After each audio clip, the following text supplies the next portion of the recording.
Hello and welcome to this India Today special, where we are joined by a very special guest. Joining me is the Pakistani Foreign Minister, Bilawal Bhutto Zardari, who is here in Goa for the two-day Shanghai Cooperation Organization meeting that has just concluded. Appreciate your joining us here, Mr. Bhutto Zardari. Welcome to Goa, welcome to India. You're the first Foreign Minister from Pakistan to be in India in 12 years.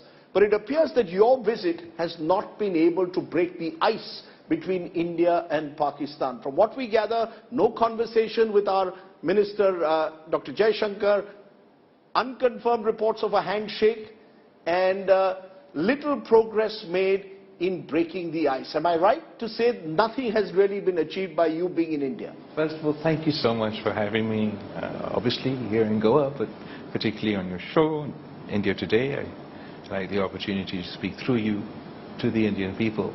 As far as the success of my visit, well, the aim of my visit was to attend the SCO, of which Pakistan is a member, and to that end my visit has been successful.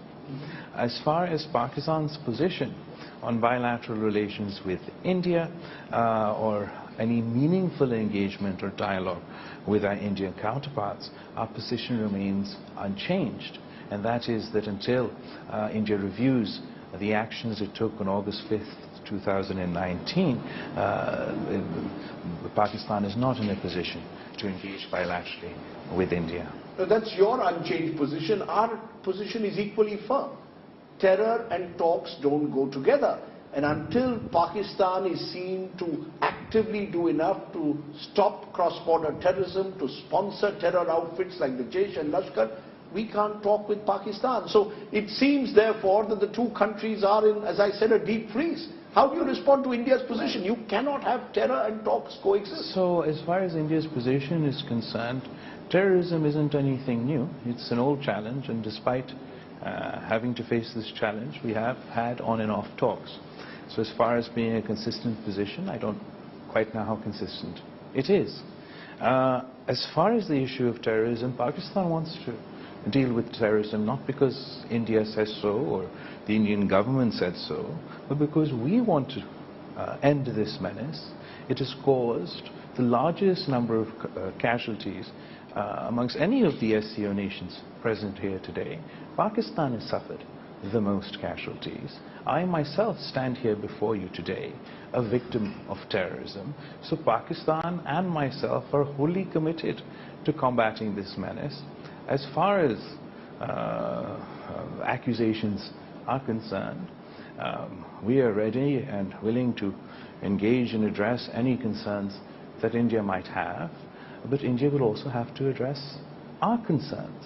India would have to explain what Kulbhushan Yadav, not a non-state actor, a state actor, a Navy commander, was doing in Pakistan, carrying out terrorist attacks on Pakistan's soil. Does that not come under cross-border terrorism? Can I just stop you, Mr. Foreign Minister? If you allow me to complete, yes. and then sure. of course that's one such complaint. Then of course we all know the incident of Samjhauta Express, where we are yet to see justice. The Lahore incident, terror attack that I presented the dossier before the United Nations. All those questions need to be answered. You know, I can go on and give you a long list of Pakistani involvement in terror attacks that dates back to the Mumbai blasts of 1993, through what happened in our parliament, through Pathankot, through Pulwama, through Uri, even to Poonch 3 weeks ago. The fact is, the evidence that Pakistan provides, whether it's about a Kulbhushan Yadav, whether it's about Lahore the terror attack, has not been backed by international agencies. In the case of Pakistan, we've seen, Mr. Bhutto Zardari, I just think it's so farcical that such a senior let's be very clear, that this is backed by credible evidence. I see. Would you allow me to respond, or would you continue? No, you know, these are credible evidence. Sure. I was in Kingston where you live, and Dawood Ibrahim, responsible for the attacks of '93, still continues to be there. Hafiz Saeed, no action. credible action taken for 2611, Masood Azhar for Parliament, for Pulwama. So, you know, we can give you a long list of evidence. The point is, while you claim to have a long list, you refuse to accept that Pakistan has any legitimate concerns. For example, you were saying that the fact that we've caught Kulbhushan Yadav, we can show him to you. The fact that he was a Navy commander in the Indian Army is not a legitimate accusation. Then who is India to defend in Pakistani courts? Who is this man, Kulbhushan Yadav? Who is Ajmal Kasam? No, but see, I'm not denying there's a Mumbai trial ongoing within Pakistan. The reason that trial has not progressed is because India is refusing to produce the witnesses necessary for us to take that case forward. If you compare that with the Samjhota Express attack, over there everyone was acquitted. We've sent you voluminous evidence of 2611, Mr. Foreign Minister. I'm not doubting that you've sent. I'm not doubting that you've sent evidence. You want to live in denial. This is the problem. This is not denial. This is the problem. The problem is I'm being very clear with you. I'm speaking with facts and I'm speaking rationally and unemotionally. But you are getting quite hyper. And I would like to suggest that if we are to... I lost friends, sir, in 2611, with due regards, perhaps. Just as you said today, in fact, in your speech, that your mother died in an assassination by a terrorist. If you lost friends at the Mumbai attack, you too would like to see the conclusion of the Mumbai trial. Yes. So perhaps you will take it up with the government in India that in order to conclude the Mumbai trial, India should consider sending the witnesses necessary in a court of law. We have a very similar legal system in India and Pakistan. We provide you voluminous evidence, sir, Mr. you can provide as many pieces of paper as you would like, but as your legal system works, so does mine. And in your legal system, along with those pieces of paper, you have to provide witnesses in order for a case to go forward. So until we have that sort of cooperation from the Indian side, this case cannot conclude. Now that I have shared with you my position on the Mumbai case that is sub judice and ongoing, could you perhaps enlighten me that on the Samjhota attack that took place in 2007, where Pakistanis lost their lives, why it is that India has been unable to hold anybody accountable for that terrorist incident on Indian soil that resulted in Pakistani lives lost? Sir, the fact is, India has prosecuted all its terror cases under the rule of law. We even gave Ajmal Kasam, who was caught in a terror attack, the due process of law. But let me come to your response. Today, at the SCO, you said, let's collectively eradicate the menace of terrorism. Let's not get caught up in weaponizing terrorism for diplomatic point scoring. With due regard, sir, when you say that, isn't it the responsibility of Pakistan, which globally has found itself in the corner for having sponsored terror, to first stop allowing its soil to be used for terror activities against India? Somewhere you've got to start. Otherwise, your words will sound hollow, with all due regard, Mr. Minister. But sir, our words or our track record speaks for itself. We are the only country on the planet that has not completed one, but two financial action task force objectives, one on terror financing and one on money laundering. As far as the issue of terrorism is concerned, the numbers speak for themselves. You can take out the data between sort of 2006 up until 2014. Pakistan was in a very difficult situation vis-a-vis the activities of terrorists. We were facing terrorist attacks almost every other week, but precisely because the whole of the Pakistani state, across the political spectrum, sat together, came up with the necessary consensus that resulted in operations in South Waziristan, then in North Waziristan, and a national action plan, we managed to break the back of these terrorists. And unfortunately, you're caught in an old, stale perception about where Pakistan is on this issue. And I believe it would be more constructive if we engage on these topics, because I'm saying this is a genuine issue for me. I understand that this is a genuine issue for India. I'm not denying the legitimacy of this concern. I'm just suggesting the way that you're engaging in trying to resolve this concern is not necessarily the most productive. You're saying have an open dialogue, you will express your concerns, we will express your concerns, because today you argued that you, in your speech, that you felt the pain of terror because you lost your mother to an assassination by a terrorist. You then went on to say we must stop conflating non-state actors with state actors. But for that, sir, the state must act, Mr. Bhutto Zardari, in a non-partisan fashion against all terror. Absolutely. You can't sponsor terror directed against India and then fight terror within Pakistan or across the Durand with Afghanistan. Do you agree that, one man's terrorist cannot be another man's freedom fighter? And that's our position. That's what I want you to do. I want you to break this fiction that has been fed to you, that we have a different perspective on this issue. I believe that this line of argument, this wolf whistling around the world terrorism, which is ultimately an Islamophobic wolf whistle, not only to whip up Hindu sentiment at home here in India, but also to browbeat Pakistan. That might be a good electioneering strategy for some, but it's certainly not an effective counter-terrorism strategy. What I'm trying to explain to you, that with better coordination, and I absolutely agree that not only us, but the international community needs to coordinate better vis-a-vis this topic, we can achieve far more than we have today. Pakistan has achieved in our fight against terrorism across the board.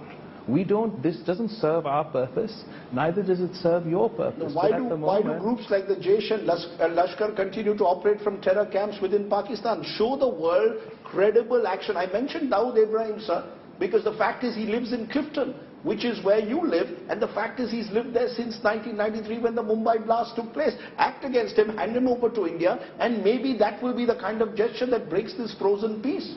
So, but the frozen peace is a result of the actions of the 5th August 2019, where India unilaterally violated not only international law, not only UN Security Council resolutions, but also bilateral agreements between India and Pakistan. If we are to have any engagement, if we are to have any dialogue, ultimately, presumably, that will lead to some sort of documentation, some sort of written agreement. And what trust can India and Pakistan have on India's commitment to bilateral agreements or even multilateral agreements? We've seen that they've treated, whether it is our bilateral arrangements or United Nations Security Council resolutions, is nothing less than a piece of paper. The fact is, what happened in August 2019 is an Indian internal issue. Jammu and Kashmir is an integral part of this country. You're an Oxford-educated individual. Let's be very clear. You know the position of international law. You know United Nations Security Council resolutions. The third time you mentioned UN Security Council resolution. Those resolutions also call for Pakistani army to withdraw from POK, from Gilgit-Baltistan. Are you willing to do that?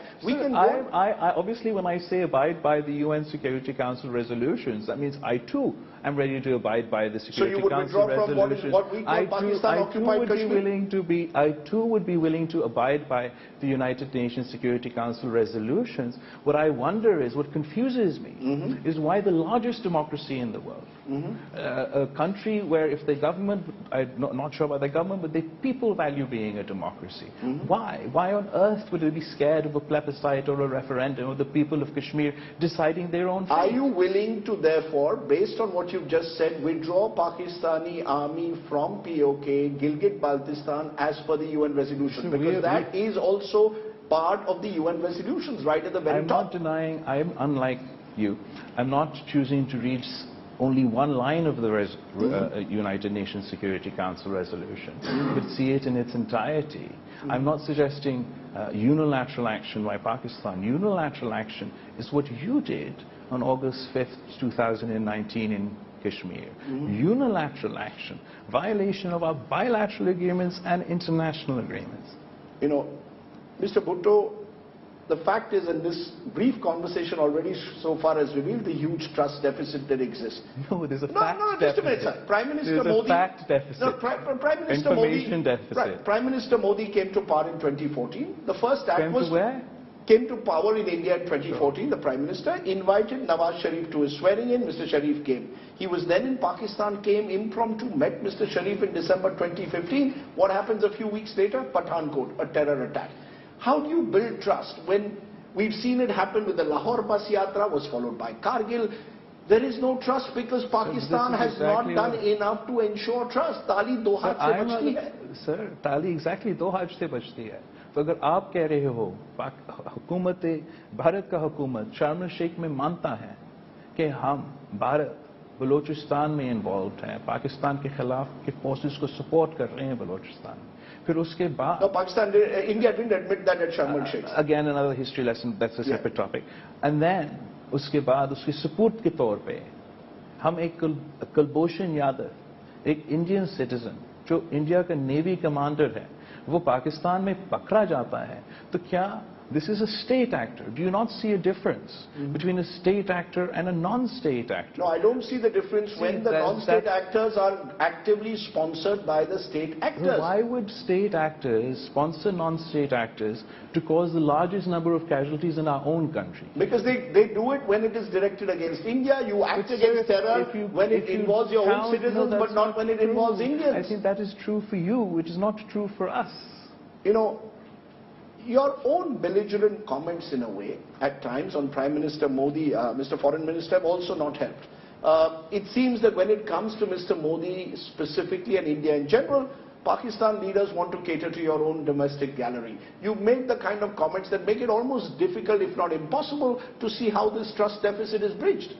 So first of all, I think if you assess the domestic politics of both countries, it is in India where Pakistan plays a larger role in your elections, whereas India does not actually feature in our elections. As far as politicking is concerned, we see it from the Pakistani perspective that every time there is an election in India, be it regional elections or national elections, there is a so-called terrorist attack that is exploited for electoral gains.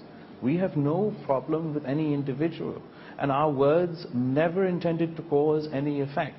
Those words were not my words. They were your words? No, sir, yes, but who was I quoting? I was quoting the Indian citizens. Anyway, I don't want to rehash a conversation that has already happened or quote a BBC documentary. We can have issue with the choice of words that anybody uses, but everybody knows that neither politics is personal nor diplomacy is personal. The question before the people of India or the government of India is, do you want to create an environment that is conducive to talks? Do you want to implement your own stated foreign policy agenda, which is neighbors first? And if India's foreign policy's motto is neighbors first, then they have to do some sort of engagement with one of their neighbors. India's foreign policy wants our neighbors to be good neighbors. They want our neighbors to be neighbors who will not promote violence, who will not target Indian citizens. That's all that they want. We want Pakistan to show and prove with credible evidence that they have stopped sponsoring terror activities, and we can then have a normal relationship, which we all want. At the moment there's no trade, there's no, there are no transport links, visas are difficult to get. We want to have a better relationship, but you've got to make that effort. You've got to do more. So the world wants you to do more. We're working for ourselves, not for you, to deal with this issue. And it is an issue of serious concern. If we're going to turn terrorism into a political point, whether it is for domestic politics or geopolitics, then we will not be able to resolve this issue. And frankly, at the moment, this issue has become far more complicated since the fall of Kabul. The manner in which various terrorist organizations that are a threat to me, that are a threat to you, that are a threat to many other countries, are able to coordinate and conduct themselves today was not the case a year ago. At the moment, the fallout of that is being borne by Afghanistan and Pakistan. As I said in my speech today, we may be the first to be affected but we'll most certainly won't be the last. And despite everybody's emotions, despite what may have happened in the past, what I'm suggesting is we must work together to ensure that the inevitable nightmare scenarios don't develop. So you're saying you want to look ahead, you don't want to look in the past, because you know Hillary Clinton and others have said when you raise snakes in your backyard, they will come one day to sting you. So I'm not suggesting ignore the past. As a history student, I understand it's very important to understand the past. What I'm suggesting to you is that at the moment, we have a very grave security concern developing in our neighborhood, very relevant to the SCO, that will make us forget all terrorist incidents of the past. Created by Pakistan, with due regard, sir. These groups were sponsored in the 1980s by Pakistan?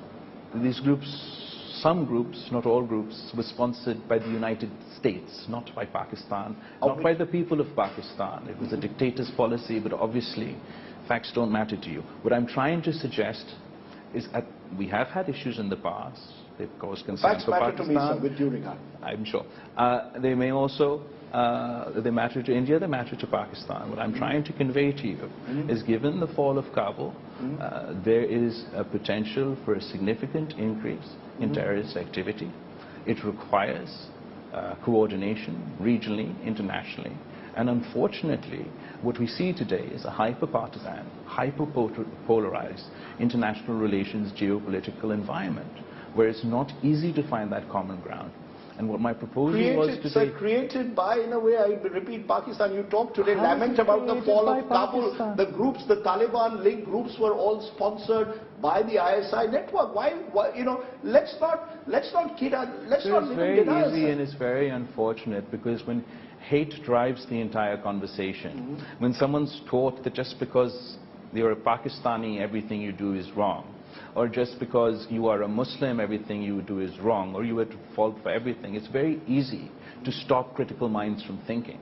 And when critical mind stops thinking, then we end up being unable to solve problems. And I believe that's where we find ourselves. I don't feel it is that I have a need to justify, because I risk my life every day in my own country to deal with the issues of extremism, of violent extremism. And you might get some sort of satisfaction by relishing in the accusation that somehow Pakistan is to blame for global terrorism. What I'm trying to suggest to you, that we have to work together, whether it's Pakistan or India or the other members within the SCO, if we truly want to solve this issue. Now, I truly do want to solve this issue, which is why tomorrow in Pakistan, I'm going to have a trilateral meeting within the Afghan interim foreign minister and the Chinese foreign minister, because I'm going to work together with serious people, with rational people, to try and resolve what is a pressing issue for this region. You know, it's very interesting. You mentioned hatred and extremism just now, a moment ago. You've been quoted in the past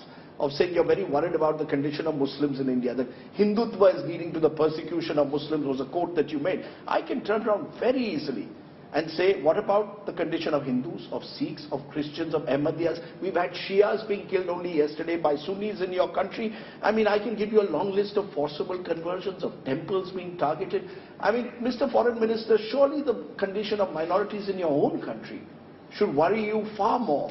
Given that a percentage of Hindus, Christians have actually gone down to below 1%, shouldn't that be your worry as a politician of Pakistan? As a politician of Pakistan, within my own domestic politics, absolutely, I'm a champion, not only for minority rights, but for interfaith harmony. My party, the Pakistan People's Party, is the only one actually who has directly elected both provincial and national members of parliament who are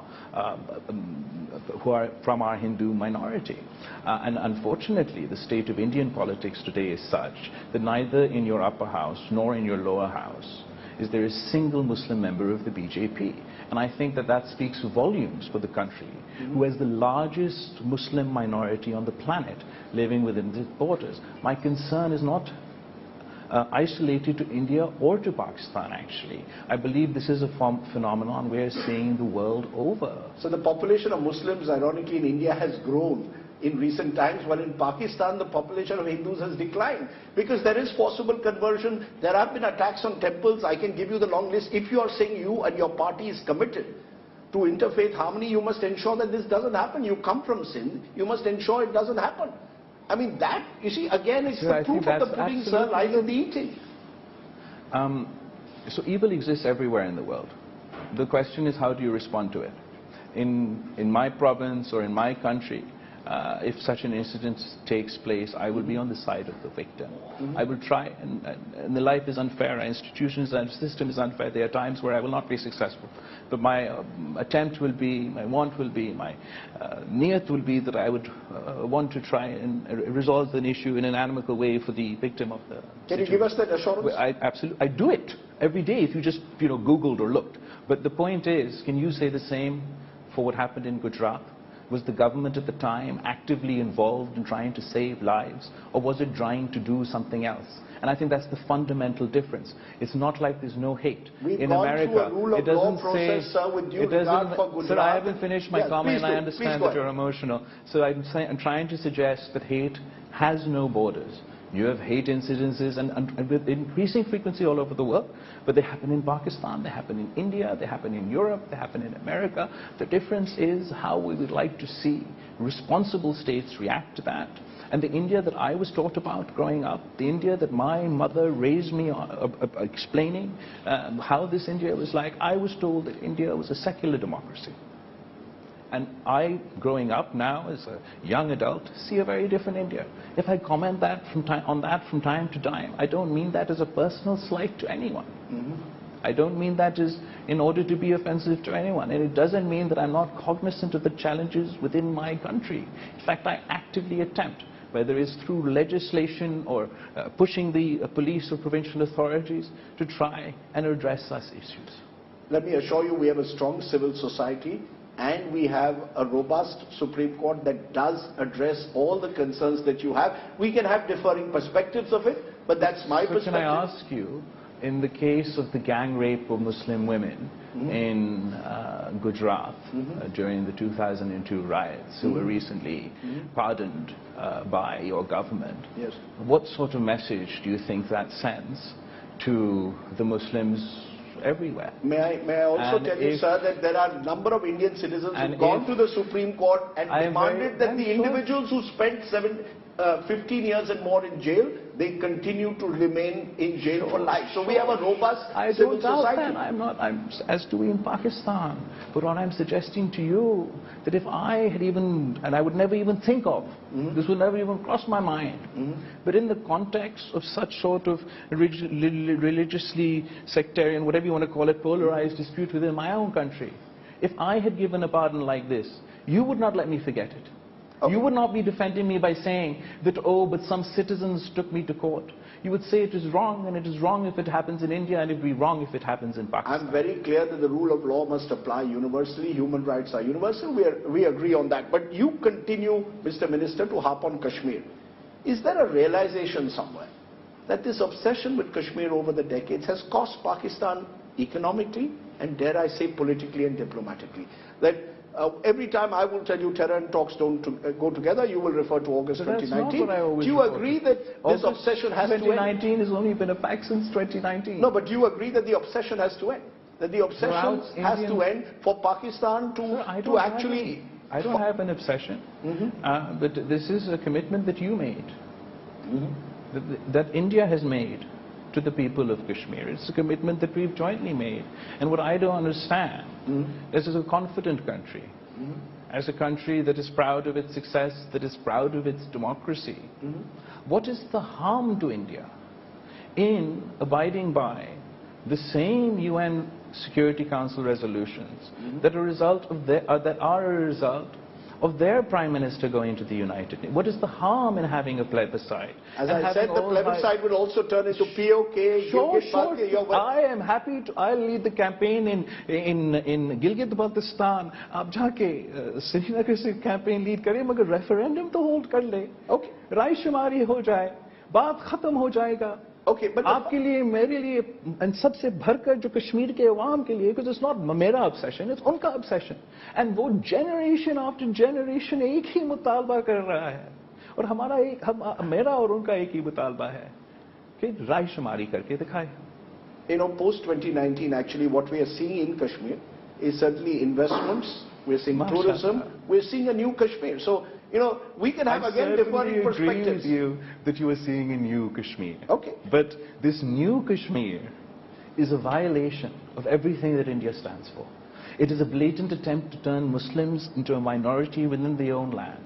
Some call it an ethnic cleansing within Kashmir, the gerrymandering of districts to artificially conflate a minority into a majority. The entire Kashmiri leadership has been imprisoned. It is India, not Pakistan or Kashmir, that is running away from a referendum, that is running away from letting the people decide. Okay, as I said, our official position remains that Kashmir is an internal matter. We will resolve it. But look at what it's done. Why did you go to the UN if it was an internal matter? No, I'll tell you what it's done to Pakistan. This support for cross-border terrorism. Look at we don't support cross-border terrorism. Okay, you will say that, we will provide you evidence, but look at your economic condition. 36% plus inflation. Just a minute, sir. Foreign exchange reserves at $3 billion, huge public debt of $233 billion.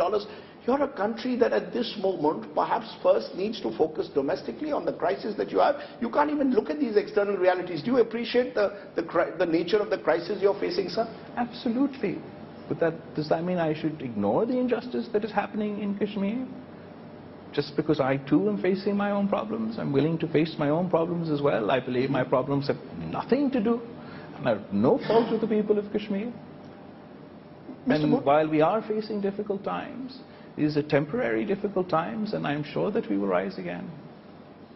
Mr. Bhutto, though you're here for an SCO summit, interestingly, the fact is there hasn't been a SARC summit, a South Asian Regional Summit, since 2014, since Kathmandu. Yeah. India has boycotted the idea of a summit in Pakistan since 2016. You're saying sabotage. The fact is that SARC, many believe, is being held hostage, or that's how we see it, to Pakistan's state sponsorship of terror. Does Pakistan see a future for itself in South Asia, a future for SARC? Do you really see SARC to have any kind of future? As far as SARC is concerned, I mean, it just shows your country's pettiness when it comes to foreign policy. And my presence here shows that Pakistan's foreign policy is completely sort of the juxtaposition to your country's foreign policy. If we don't believe that two wrongs make a right, that cutting our nose to spite our face is a good foreign policy decision, which is why, despite our bilateral differences, despite our position after August 5th, 2019, I chose to attend in person at the SCO, because India is not the only member of the SCO, if you haven't noticed. We're all equal members of this organization, and Pakistan has fantastic bilateral relations with every single other member of this organization, who sees a huge potential in the China-Pakistan economic corridor for regional integration. Let me turn to the politics within Pakistan for a moment. Imran Khan party says you and Shahbaz Sharif have ganged up to delay elections, both provincial and general elections. Will Pakistan hold elections on time? Have you ganged up against Imran Khan? No. We will have elections on time. Our constitutional term will end according to its constitutional limit, and elections will happen this year, either in September, October or November, as the constitution allows. Are you running scared though of Imran Khan? Not at all. I've beaten him in every... He's attracting large crowds. I attract large crowds too. The Pakistan People's Party feels confidence about its chances against Imran Khan. We've beaten Imran Khan's party and Imran Khan himself in each and every by-election that we faced him in, whether it is before his fall or after his fall. And inshallah, when we go to the people of Pakistan for a general election, they will choose the side of sanity over this new, narrow, populist nationalism. Do you have is there any truth that there are still back-channel talks taking place between India and Pakistan? No back-channel talks? None whatsoever? None? No. No. Okay. I want to ask you this. You wear the Bhutto legacy. Zulfikar Ali Bhutto, your grandfather, was here for the famous Shimla Agreement, but he was also the one who spoke of a 1,000-year war with India. Your mother and Rajiv Gandhi met, and that was a historic summit at the time, and yet we had terror in Kashmir soon after. How do you, Bilawal Bhutto Zardari, see your grandfather and mother's legacy, and how do you therefore view India and Pakistan in your vision? So as far as India and Pakistan is concerned, my mother's manifesto, her politics, was based on normalizing relations with India. This has been my party's consistent position. I mentioned August 5th and why that's complicated it for us and complicated it for even those parties within Pakistan who have long advocated for normalization of ties with India. As far as Pakistan is India is concerned and the people of Pakistan and India are concerned, our destiny is peace. We will have a peaceful, prosperous future. My generation, I hope, will not be bogged down by history and forge our own history. I might sound naive at times. I understand that it's a very complicated task, but this is our fate. This is our destiny. It's interesting because you're moving away in a sense from the 1,000-year war which your grandfather spoke about, and you've got General Asif Bajwa now saying Pakistan cannot afford a war with India. As far as my grandfather, the problem with taking out one sentence anywhere is that it's out of context. I believe that my grandfather came into power at a time when Pakistan was in crisis. We'd lost half our country, and he engaged diplomatically with India. Many within Pakistan say that he won on the negotiating table what had been lost on the battlefield. But we always were in favor of engagement. When my mother became Prime Minister of Pakistan, she was declared a security risk because she dared to believe in peace over war. And I saw my father try. It was the first time in the longest, since the 1950s or whenever, I can't even tell you since when, that when my father was in power, that we unilaterally restored trade ties with India. At the moment, we face a whole host of challenges. Our bilateral ties are frozen for their own reasons. But globally also we're facing enormous challenges. The economic crisis, while acute in Pakistan, is being felt everywhere. We are all suffering the impacts of the COVID pandemic. It's affecting India, it's affecting Pakistan, it's affecting the people in Europe, in America. There's massive inflation. Climate shocks are so severe. What happened in Pakistan last year was out of some sort of apocalyptic movie. Imagine, I said in my speech, a third of the landmass of India underwater, what would that look like? If 1 in 7 Indians were turned into climate refugees overnight, what would that number be? Because that's what happened to us last year. And to top that all off, we have issues like terrorism, the fall of Kabul and the complexities that is causing, which is why we need forums like the SCO, where despite having bilateral issues and differences and some problems that has made bilateral engagement difficult, we have forums like the SCO where we can work together, and that is ultimately the only way to address these problems. Your team is asking me to wind up. I'm going to ask you 2 very small questions. One, am I talking to a future Prime Minister of Pakistan? Because your critics call you an intern foreign minister. Imran Khan is dismissive of you as a love it. I love it when you're underestimated. Imran Khan used to mock me as a child when he was Prime Minister.